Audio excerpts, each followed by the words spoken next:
In this segment, I'm going to talk about character arrays. Character arrays are just like any other array, except the data type is char for character. We actually have an array of individual characters. Now, together, these individual characters make up a string. They're pretty easy to create. So we have our data type, char, and then let's say we're going to put my name in there. We've got to declare the length of the array, and the length is always going to be one more character than the number of letters you're going to put in the character array. So my name is Mark, M-A-R-K, so that's 4 letters. We're going to put a 5 in here. Now the reason we need the 5th character is because every string in C terminates with a string terminator character or a null, which is \0. Now you can't see it, but it's certainly there at the end of the string, so we need to allow space in our array for it. So that's pretty easy to do. We just declared a character array called M-A-R-K. Pretty easy.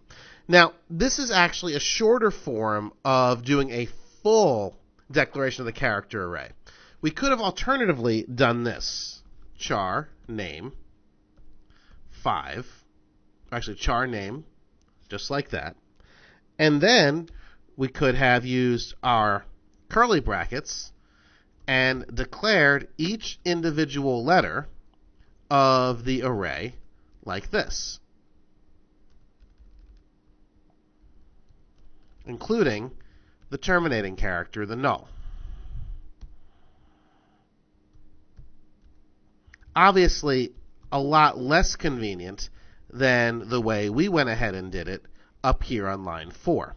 But know that line 4 is the exact equivalent of what we did in lines 6 through 10. So you can declare it either way, but no one really does it the second way because it's really inconvenient. So we have a character array called name, which has the letters M-A-R-K and a terminating character. Let's actually make that a little longer. Let's add my last name as well.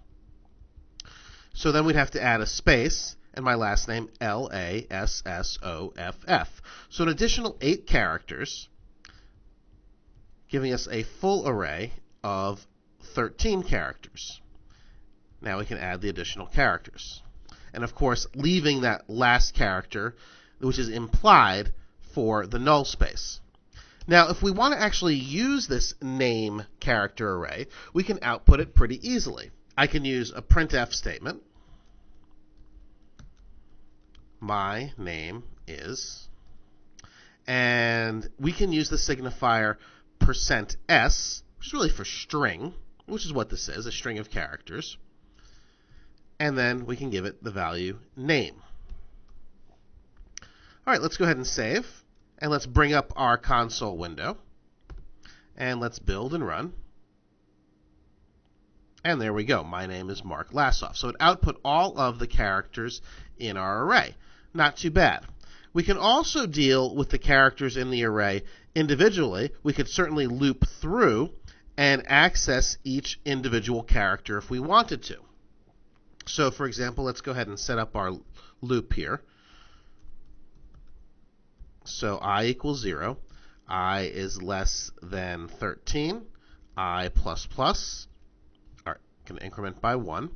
So each time we iterate through the loop, I'm going to print out the character we're on. Character number, and this is going to be %d for the integer, is, and then %c for the character.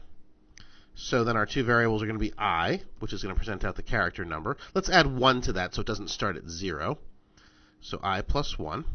And then let's add our character from the array, name I.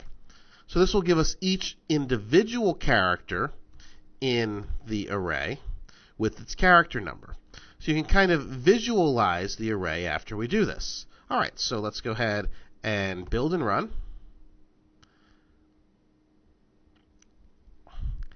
And here you can see all of the characters in the array.